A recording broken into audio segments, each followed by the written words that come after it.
Ça fait quelques années que des chercheurs ont pu montrer que la ville a été toujours pensée par des hommes pour des hommes et que l'usage de la ville n'est pas le même pour les femmes et les hommes. Sous le prisme de l'égalité entre les femmes et les hommes. La question du genre et la place de la femme dans les aménagements urbains, elle n'est pas présente. Forcément, ayant pour ambition de transformer la société globalement. Et il est temps aujourd'hui de réfléchir à ça et de prendre en compte le regard, le vécu des femmes pour faire une ville qui soit accueillante et une ville inclusive. Dans l'aménagement urbain et dans les choses de la vie quotidienne, telles que les cours d'école ou même la façon de marcher dans la rue, il y avait vraiment un sexisme qui pouvait se dégager et des questions de genre qui pouvaient se poser. On peut tous faire pour une ville incluante.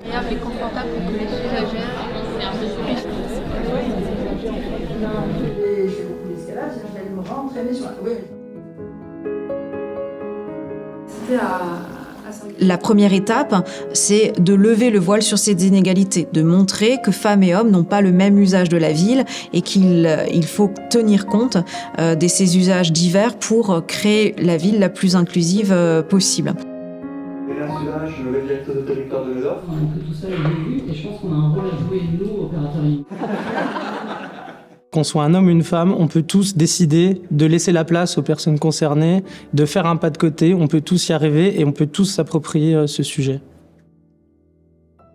Pour moi, c'était une matinée très très agréable, très riche en échanges et j'ai vraiment apprécié les différents retours qu'on a eus des chercheurs, chercheuses, des professionnels de l'urbanisme et des différents collègues de leur métropole.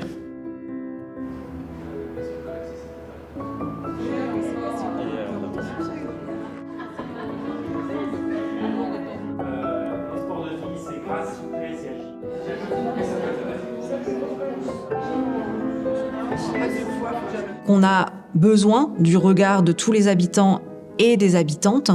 On a besoin du regard des hommes, des femmes, mais aussi des femmes plus ou moins âgées. On a besoin du regard des personnes qui ont une mobilité réduite pour faire cette fameuse ville inclusive.